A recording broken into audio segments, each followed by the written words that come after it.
So we have more that might join later, but just to keep us on track, I have a lot of information to cover. I'm going to get going.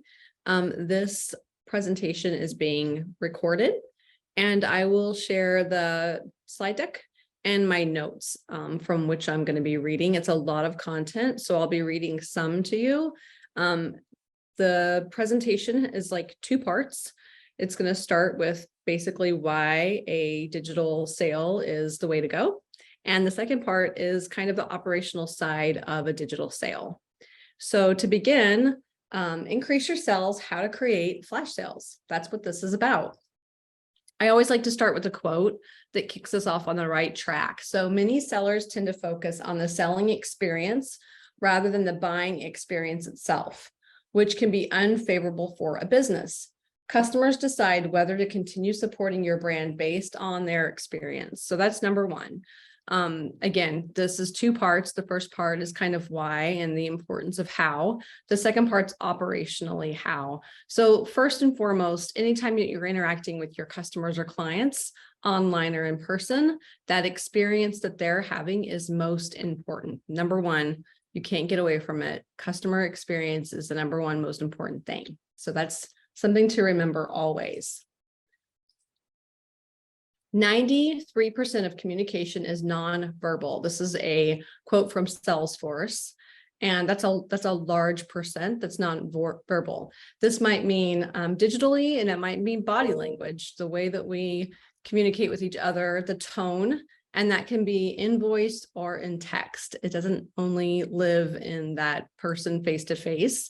Anytime that you interact with them non-verbally, your voice and your tone is really important. So 4 key sales messaging tactics.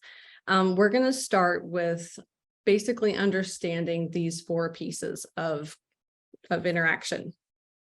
So the number one is adjust your selling strategy as required to suit your client. So this is most important. Again, user experience and customer experience is number one. Not all of your clients are the same. Some might have more knowledge than others. You have to modify your address to the unique needs of your audience. So this could be, and when you're talking nonverbal, this might be in the way that you use your email personalization, if you have that kind of ability from your email communications, or when you're writing back to them. So when we have, I'm going to put it in real life, when we're working through digital sales from SSG, that sale is going to go out in one form. Everyone's going to see it the same.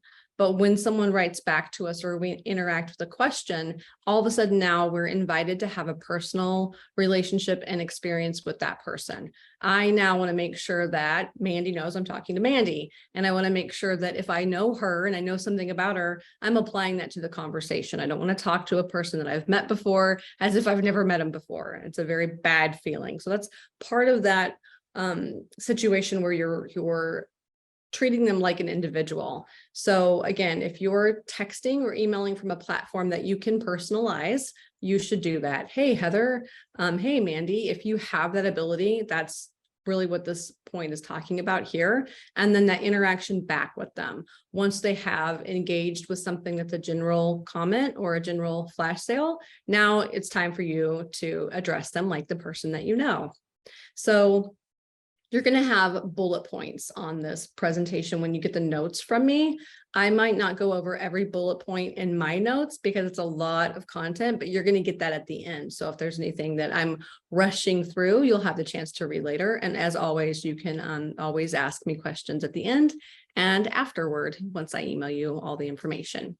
So the next point is to create a genuine connection. Kind of like we were saying before, you don't want this to feel like a sales pitch. It's not really a sales pitch.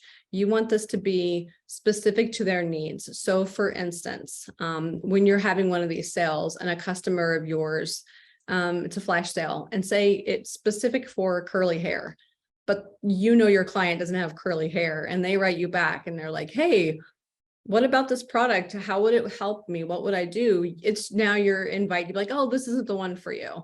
Or, you know, if you have someone in your family or whatever. So you need to think of it as a unique opportunity to keep that personal relationship forefront, and you're not overselling, and you're not selling hard now just to get that one sale, because you might damage the relationship along the way. So also, in the reverse of that, say you put a sale up for curly hair, and specific client that you know that has curly hair, has a family with curly hair, and they don't take advantage of, it's a good opportunity to like DM them and say, hey, I've got this flash sale going right now that I think might benefit you.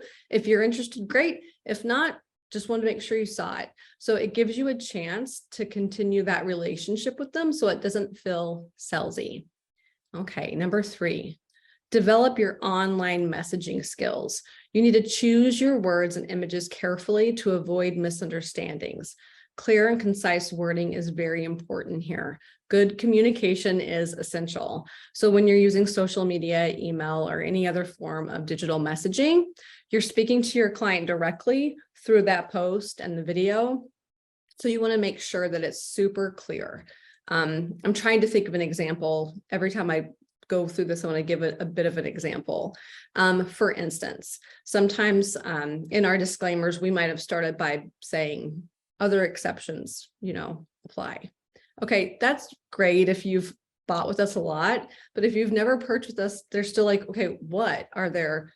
5 more? Are there 200 more? What are they? Am I going to go in and not know? And so it's kind of important at that point to say, it's an in-store purchase only. So you're a salon, you have a digital offer, you want to push your sales on your e-com store, and you want it to not be an in-salon purchase. It's very important to say it up front. This is online only, or this is in-store only, or this is online and in-store. And you can't assume that your client or customer already knows these things in your head. You have to say more than you think you have to say. And so that's an important piece of this too. High quality content that's clearly written, specific day, specific time. If it's a specific time of day, what are the rules? Think about any question a person might have. What we did at SSG when we were building offers to begin with is we would put it together, and then we put it in front of someone and just say it to them and see what questions they would have back. Fun for us was like customer care. If you set the manager of customer care in front of you and you put your digital offer in front of them, I can guarantee you, Alyssa, our customer care manager, is going to have 5 to 10 questions that she knows that our customers are going to have. And so it's our opportunity then to like add that into the information so that we try as hard as we can to give all the information up front. Okay, and so last on this slide is a personal touch can be a difference, can make a difference before and after the sale. So this would be that place where, again, where you're not treating your clients like a number. So although they're small interactions, if you can use their name, and again, some of the technology allows you to do that and personalize your text or email, but if not, then it's a really good chance for you to DM the sell to them and make that personal if you know that it's for them specifically and they might be interested. Based on Gladly's 2018 customer service expectation survey, 1,000 surveyed, 59% thought that being treated like an individual was more important than how quickly issues were resolved. Hence, adding a personal touch elevates the customer experience to improve the clients that respond to your brand. So what that meant is, if you're telling me, Heather, bad news, but you're like, hey, Heather, I am so sorry, blah, blah, blah, I'm going to accept that better than I'm going to accept it if you just put out a blanket statement to all of your clients that have no names. This is the rule and we're done. If you write me and tell me, or if I call and I'm like, Mandy, I tried to take advantage of your flash sale, but my phone wasn't working. Is there a way? And you're like, absolutely, Heather. I know you're busy handling those 3 babies. Let me help you out from the cash register. Like whatever that is, that experience. And if you're like, you missed the sale, whatever it was, if you're talking to them from a personal level, it humanizes the situation and it reminds you both that like, of course I want to sell. Of course they want to buy. They're my client. I'm going to see them again. Let's make sure that it's really personal and it keeps that feeling, because that relationship's what matters to you most anyway. So again, There are a lot of bullet points on here, but I want to make sure I get through all the slides. So I'm going to stop there, and you can have like the other 2 bullet points of information when you get this, these notes from the slide deck. So next up, there are more than 208.9 million social media network users in the US alone. So to speak to digital sales happening on social media, this is the information that you need to keep in mind. That's a lot of people on social media. And a lot of times your clients are already following you. They want to see your beautiful hair. They want to see your hours if they've shifted. And so why wouldn't you use that same platform to let them know when you're having a sale? They always know if you have retail in your shop or if it's online that you have it. And so it's just friendly to let them know when you're running a sale on it. Like, hey, this week only, if you really love that product, it's 10% off. So social media is a really good place for that. The most effective digital sales engagement techniques are as follows. Social media, much more than just a networking. So there are 3 main pieces I'm going to go over. It's anchoring, priming, and social proof. So let's jump into that.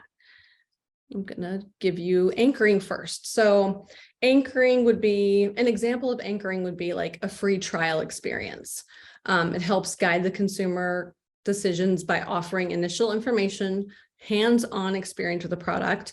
They can reap the full benefits of this when they make an actual purchase at a later stage. So later on, I'll tell you how you could do that with a digital offer. But that's what we call anchoring. It's giving someone something to try that you think they might really like. Maybe it's a sample size.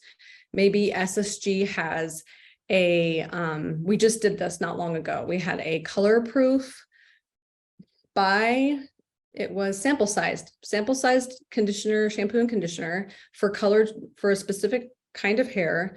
If you buy it, it was for color. So it was like, I don't remember what they were exactly, but we had samples. And then our idea was, hey, buy these now, gift them during the holiday season to your clients. And if they love it, they'll come back and buy and purchase like a retail size from you. And also, even if it's not that they buy, I will tell you this, anytime someone sampled me something, even if I didn't like it, I loved the idea that they gave me something free. And so it did make me want to support them and be like, they were willing to just give me a thing. I'm going to buy shampoo. I should buy it from them when I do, even if it's not the same product. So that's an idea in anchoring. Priming, an example of priming is presenting images or videos on your website or social media that encourage the consumer to obtain a particular product. So using beautiful imagery, using not just a product shot, but maybe it's in your chair. You just use this product on someone and you're showing it to a video, a reel, a TikTok, whatever social you're into, creating a short little video of it, showing what it looked like on their hair before and after, and then saying, right now you can get this product for 2 days at 10% off. So that would be a way of priming them, showing them with beautiful imagery what that is. Social proof. This is one of my funnest. It's a new term. It's not been around for a long time, but it's been around in neuroscience for a really time. It's a mental game. Social proof is taking us back to social media, but in theory, it's it's Missouri. What's our license plate say? It's something about, I don't know. Show me state. The show me state. The show me state. So we always make this joke about, we don't believe until you show me. Like it's like social proof. Is it real? We don't know. We question Bigfoot, but is he real? Show me. So social proof is like an influencer, someone with a lot of status, or someone who even in your community that you feel like it could be the prom queen. I don't know. It could be anyone. Social proof. Who are the people following that your clients love? And if you've got an example of that person using a certain product that you can put on social media, then you should do it. Social proof. Hey, look. And I'm not a big follower. I don't like to think of it like if Kim Kardashian is doing it, therefore I should, and I probably wouldn't like support that. But I do know that Kim Kardashian has a lot of people that love her, think she's really great. And those people see her use something, they want to use it too. Now, lately, I've been having a problem with gray hair. not a problem. I'm going to say that differently. I've been inviting my gray hair and I don't know how. So I start seeing people, I literally looked up hashtags of like 40 plus gray, like women with gray hair or whatever. And I start to see how they can incorporate that, what products they use, how they can color their hair and invite the gray, all of that kind of stuff. So I'm going out to find that social proof.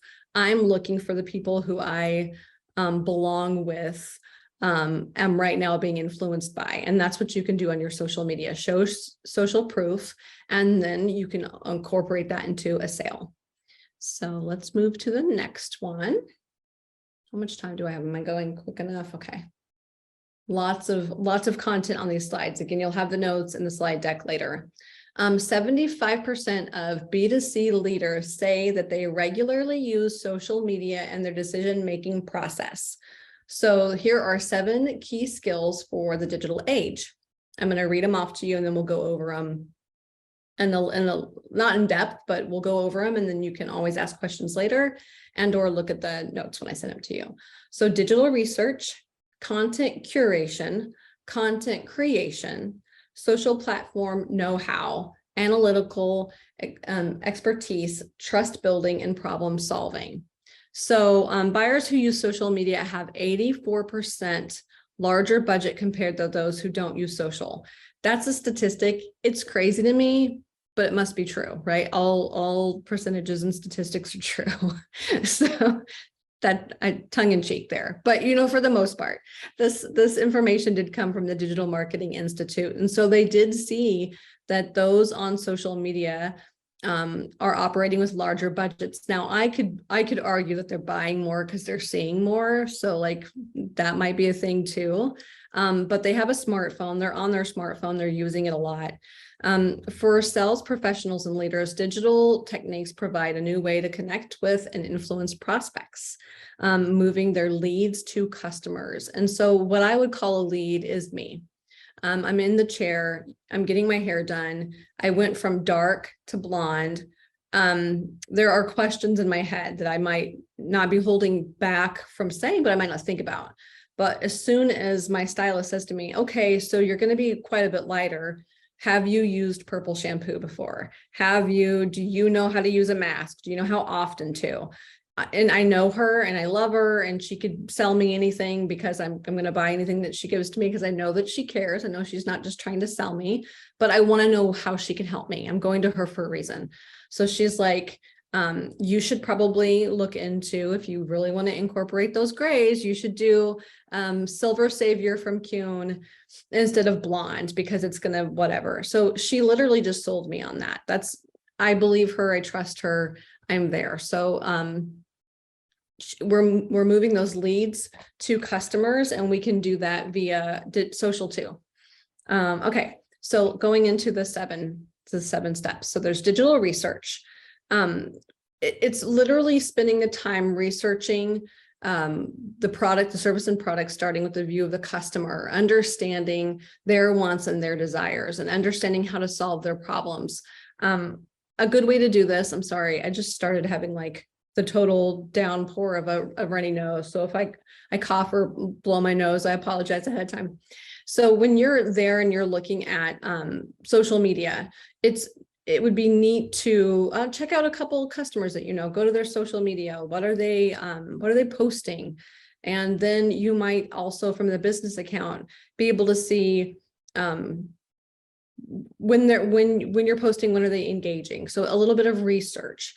So maybe it's going on Google and looking for the latest hair trends, just making sure that those people who are coming behind, sitting at your chair, are understood by you. Like, what are they asking for? If you didn't know of a thing and in 1 week, 5 people came in and said, hey, do you have K18? Like, take note of that. Okay, I've had 5 people ask me about K18. I don't know what K18 is. I'm going to find out. Or I know what K18 was, but I didn't know that it mattered. Well, 5 people have asked you, so maybe you should look into that and figure out and just have those conversations. Like, why are they asking? That's research. Content curation. This is a little different from creation.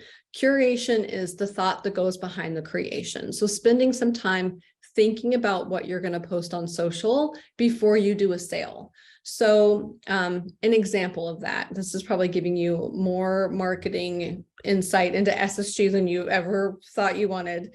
But we're like, I'm being honest. So we're going to do we did the birthday box for 11 off 11. We wanted to do it on the 11th, but something happened on our website. It was so sad. We were like 11% off 11 on the 11th, and it was going to be super cute. And then we had to do it on like 12/13 or something. Anyway, things happen. So before that though, we were like, wouldn't it be great if we educate people on what that is? They call it the birthday box. It's 11's birthday, but it means literally nothing to our customers if they don't already know that their birthday happened and all of this. So what's it for? How can you use it? What are you buying it for? So we started doing a couple of little series of a video of that box leading up to the sale so that people could get a little bit more familiar with what that box is, what's in that box. Why do you want to buy it? Maybe why would you suggest to your consumer, your client, that they should buy it? So I looked at it and I'm like, well, this is like an advent calendar, like this is like this is a fun Christmas gift. And after Christmas, it's a great birthday gift or Valentine's Day gift for someone at some point. It's fun gift. It's like the little secret boxes that you open all the time. So we felt like we needed to educate our audience on what that was before we just did a flash sale on it. And so that's kind of that curation, putting thought behind what you're going to post. And then just as important, the creation. So content curation and then content creation go hand in hand. I'm going to think about what I'm going to post, and then I'm going to make sure I create it beautifully to take the person through the whole journey. Next is social platform know-how. It's just important. It's important to spend a little time getting to understand social media so that when you do these things, you can get the best out of them. With a seemingly infinite number of social media platforms out there, knowing which one to leverage can be tricky for you. So you might already know. You might have a great following on TikTok, but you're a little rough on Instagram. It's usually the opposite because TikTok's a little newer and it takes a lot more time and investment to create videos all the time. So most people are on Instagram and then they throw a couple of reels on and then they put it over to TikTok. So if you host a digital sale on Instagram and TikTok or one or the other, you might have a way better sell on Instagram than you do on TikTok because you're not quite there yet. So it's just important to think of those things when you're getting ready, or it might be just Facebook for you. Interesting enough, I've noticed a lot of people keep being like, Facebook's dead, and then it's never dead. People are there, people are responding, they're interacting. I have more interaction on Facebook than I do on Instagram. You know how it rolls for you, you know which one's best for you. And so at least keep in mind that number one platform and don't exclude it when you're going to run a digital offer on it. So just know which world's yours, see which one gets the most interaction and engagement. And then analytic expertise, it's a little bit harder to know more about your customers' buying habits and lifestyle preferences, the more accurate predictions of the future buying behaviors that you'll make. As a result, sales professionals will be far more successful at delivering relevant offers that attract rather than alienate their customers. So it's kind of like it's this. If you're on Facebook and Instagram, you have a business, you should have it set as a business site, not just a personal account. When you do have it set for business, you can see analytics. You can see when they're shopping, when they're engaging, or at least at the best time. So you can know your peak for a sale. If you want to offer a flash sale for like a few hours in a day, but nobody gets on your Instagram at 8 a.m. and the sale ends before the people are there by noon, and noon's your peak, then you won't get the best out of your sale. You ran it at the wrong time. So that's just good information. So it's knowing how to take those analytics and turning them into support for your sale. That goes down a whole nother rabbit hole I could do a whole webinar on, but it's worth looking up and interacting, learning and learning more about so that you can be ahead of the game on that. And we're always happy to create more webinars or classes on that later if it seems interesting to you. I would say the number one thing to keep in mind is make sure that your Facebook and Instagram are set to a professional account. Gather the analytics that you can from those platforms, and then practice learning what it means to you. It's going to be, from the beginning, it's going to be what day and what time of day, and then start there. It's easy. It shouldn't be too intimidating. And then you can dive in if you love analytics, but most people love one or the other. You love doing hair, you'd be an analyst of data if you didn't love doing hair. So maybe there's someone on your team that also really kind of nerds out on the data. We have a few in our room too. So trust building. Trust is key to building a relationship online. Many customers today value transparency above anything else. So full transparency on what it is. I'm thinking of an example that you could do on a sale. I'm passing the savings to you kind of sale. I got these cheaper, therefore I'm giving them to you cheaper. That's a fun way to use that in a sale theme. And then problem solving. Don't shy away from the problem solving. It's super important. The way that I relate that for SSG is for you guys. If you have a problem with one of our sales and a salon consultant contacts us and says, hey, Mandy tried to buy, but this and this. And I'm like, nope, I don't want to deal with it. I don't want to, it bothers me. It makes me sad. I don't want to deal with it. Then all of a sudden you're never going to buy again. So problem solving, if you have someone write you with a problem, don't the marketing term I would use right now is lean into it. Be right there with them. How do I help you? How do I work through it? It goes all the way back up to they'd rather be treated like a human than to be, then I can't remember what it said earlier, but it's most important for them to feel like you're interacting with them as another human being that deserves your time. So don't shy away from the problem solving. It'll end up being the way that you continue with them long term. Social sellers can provide targeted insights and practical solutions to problems, to a problem to create the creative positive brand image online. So I'm sorry, that was you'll see it in the notes. It reads better than I read it out loud right now.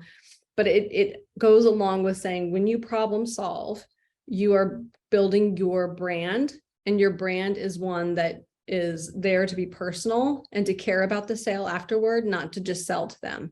So problem solving equals great customer service equals customer retention. And that's what we're really getting at here. Don't shy away from the problem solving with your clients.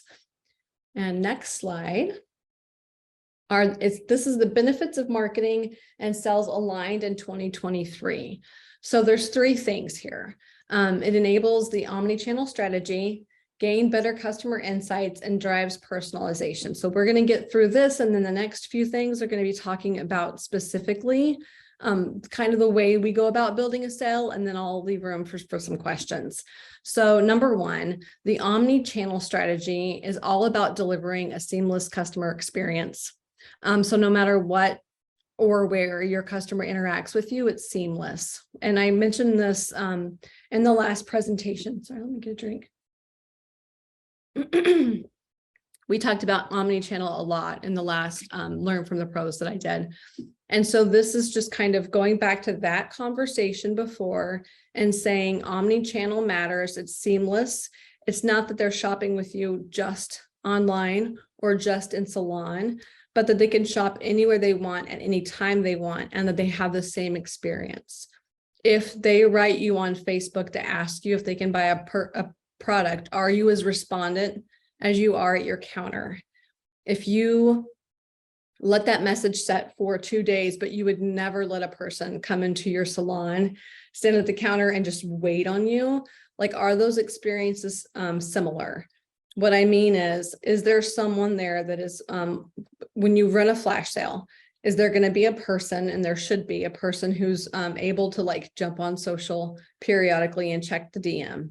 Have I gotten a question? Am I responding? Because if they walked in your door and you would treat them immediately with attention, then you need to make sure that you treat them with the same attention when you're on social doing something the same way. You can't just ignore it, set it and forget it. You have to be there and be present. And that's how you build them purchasing with you on all different channels. So if I know I'm in salon and you're going to respond to me, but you don't respond to me on social media, I may never interact with your digital sales again because I know that you don't respond to me. And I might feel like, okay, I need to go into the salon and ask them. But if they could go into the salon and ask you the question, that you should be just as respondent on social media. Gain better customer insight. So the reason that there are benefits between marketing and sales being aligned in 2023, and when I mean marketing for you guys, I mean every day that you're behind the chair in your salon with these people, your customers, you are marketing to them. You're marketing you know, why they should come to you for the haircut, the color, the service. It's you. So putting sales in the middle of that is really important, because we use the word sale, but I like to use the word consult and then provide, because you're the one that they want to go to. So aligning those together, better customer insights come from doing this. It's a combination of these two areas that can paint an accurate and more detailed picture of what they need. You can get the customer insights from one-on-one conversations, surveys, customer feedback, live events, or content engagement. So if you put up a picture of hair and they're like, oh my gosh, I wish my hair was that beautiful. And then you are like, well, what do you not like about your hair? Let's talk about your hair. Like, don't just let that comment sit there. That's a chance for you to advise them and to pull them in. Maybe they're a customer that's existing, but they might be someone who's never come to you before. And this is an opportunity for you to engage and get that insight with them. And then once you've engaged with them, the sales that you launch are going to be more successful, because they're waiting for you to do the things now. They're not like annoyed, they're waiting. They want that from you. And then it drives personalization. So according to McKinsey, over 3/4 of consumers said that receiving personalized communication was the key factor in prompting their consideration of a brand. And 78% said such content made them more likely to repurchase. I feel like you see me for me. I'm going to come to you. I know you know I'm here. I want to support you. You want to support my hair goals. Now we're friends. Now we are acting like we support each other, and that just fosters a supportive environment. So that's important. Okay, so next up, how much time do I have? Okay. 4 communication channels that we use at SSG: social media, email, text, website. To let you know how that works. There's so much internally that happens via email, but once it gets to you, we have sent an email and a text out, probably about the same time. Text is short with a link. Email is a little bit more beautiful. Imagery is available there. We do that. We let you know about the sale. We also post on social media. We tend to post on stories because stories don't last forever. And when you post on your feed, sometimes if it's sale after sale, that might build the wrong impression to your clients. And you might want to keep your feed clean for the beautiful hair pictures and some other company things like we do. We like to make sure that everybody sees our stores and sees our employees and all that. So we tend to put our sales in the story because they are going to disappear after a certain amount of time. And also that sale is not going to last forever. So we do it that way. We also make sure our website's ready. We'll put up an e-com banner, and we also just make sure that technically the website can work for the sale. If it's 10% off, we want the product to be 10% off. If it's not, you're going to call a salon consultant, they're going to call us, and then we're going to have to fix it after, which is fine. If it happens, we will absolutely do it, but we don't want you or the salon consultant to go through that. So we want the website to be up and running before we ever run the sale. If you have a website, that's perfect. If you're wanting to do it on social media, digital offer, but you want to have a board in your salon that says to anyone who walks in, digital sale tomorrow or flash sale happening right now, you can also put a visual in your salon that takes them back to your social media and or allows them to know about it in salon. Say you are selling that product on social media, on your website, and in your salon. Well, then putting a sign up in your salon makes perfect sense. And then buying influences. Here are a list of 7 influences to keep in mind when you're selling. Number 1, this is going to be reciprocate and obligation. So support my small business, my smaller local business. So that's the number 1 buying influence. Somebody wants to support you. You do their hair, they appreciate your expertise, they want to support you. And a lot of times, supporting small and local, it matters more than you think. And it's a good opportunity for you to be able to compete with some of the bigger brands like Ulta or whoever else is out there selling the products that are similar to you. So the commitment to sampling. So sampling's a really great one too. We mentioned it earlier. So here's a sample. And if you buy now, after you sample it the next day, maybe you do a whole day of sampling, and then the next day or so you run a flash sale on the retail size of that item. You've given your client a day to use it, or whatever, a week. You sprinkle it out for the first week, and then you launch a sale on the full size. And if the product was loved, then you're going to get the purchases. Again, social proof. So using influencers. Liking. So are you pleasant and friendly? Do they like you? It influences them to buy. This triggers the emotions of liking. So quite frankly, yeah, you probably don't go to a stylist that you don't like long. It's just you're too close of comfort or close proximity to stick around someone you don't like. But why not utilize that influence on them to sell the products that they should use? So be pleasant and friendly, and it helps. And then make sure that the people who are in your salon, if you have staff, is the receptionist friendly? Is she pleasant? And do all the people that are in your area provide the right support to your clients so that they want to engage with you more? Scarcity. Act fast. This offer won't last. It's important. We do it all the time. We mainly do it because it literally won't last. We have a sale that's going up next week that we're like, we literally are starting with a limited quantity, and we're like, man, the first 100 people who buy it are going to get it, and then it's going to be done. We're not going to not do it, but we do know that it's going to go fast, and it's important for the people to know that quickly, like, you should jump now. And it's sprinkling those in once in a while is a great way to use that tactic. Contrast. Limited time, lower price, better price than your competitor.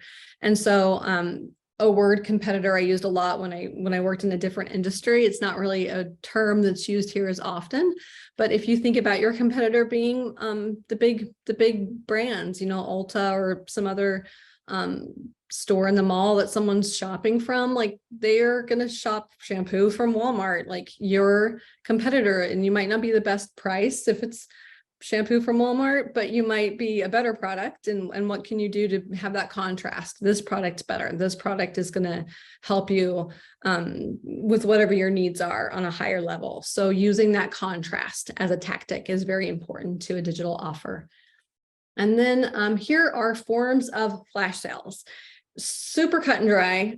These are just a few. There are a lot of ways to do this, but we do a lot of % off, 10% off, purchase in store, or 10% off specific product, $1 off, buy one, get one, buy this and get a gift. So if you buy this retail size right now, I'm going to give you the gift of a sample of another one. Buy one, and that's the buy one, get one, but you could also do like this. If you buy this holiday bundle, I'm going to give you free swag. Maybe you have some scrunchies in your salon, or you sell something like that that's a lower value to you, like it's cheaper and you can give them away a little bit easier without hurting your bottom line. That's a good thing to do there. And that's also added value. So the idea is, if you buy this, I'll give you the gift of this. Buy shampoo, conditioner right now, and I will gift you X, whatever that thing is. Again, I go back to like hair accessories or another product. Maybe a product that's a little bit, again, we usually go with something that's a little bit we're probably not going to have someone buy a $10 product and then give away a $100 product, although we have done that before. But it's not going to be the thing that we do as normal, because it will hurt the bottom line. But once in a while, we've had a brand come along and say, we're going to give these to you, give them to your people. And we're like, okay, let's do something big and crazy. So there's a lot of room for you to do that. But a lot of times you might pick something that they find valuable and be able to give it to them as added value. Enter to win is another one. We've done this before and we have so much fun with it. If you buy on my online store right now, you're entered to win this gift valued at $200. We have done that. We've done it on large scale and we've done it on smaller scale, and it's always fun. And it does create a lot of engagement online. And so that's fun for the followers. And then anything is a holiday bundle deal, whether it's the holidays season or it's Valentine's Day or it's Mother's Day, anything like that. It does give the excitement level of like, okay, now I'm going to buy this gift from you. Instead of, it reminds me, oh, I can get my gifts from my stylist. I don't have to get my gifts from all the other stores. I could give the gift of, my family loved to get gifts of, my mom calls it fancy shampoo. My mom loves the gift of fancy shampoo. She might not buy it for herself, but if I buy it for her as a gift, she will definitely be excited about it and hint for it next year. So it's those are kind of the ways that you can take advantage of that mindset. And so those are, did I make it? Those are all the slides. Again, you're going to get the slide deck and the notes, and then you can always email for questions. And then also let us know if there's anything further you want after you've read through your notes and reviewed the slide deck. But for now, does anyone have any questions about, I know it was like content overload, but I'll just like open up for any questions anyone might have. Good. Good. All right. Well, we'll have the recording.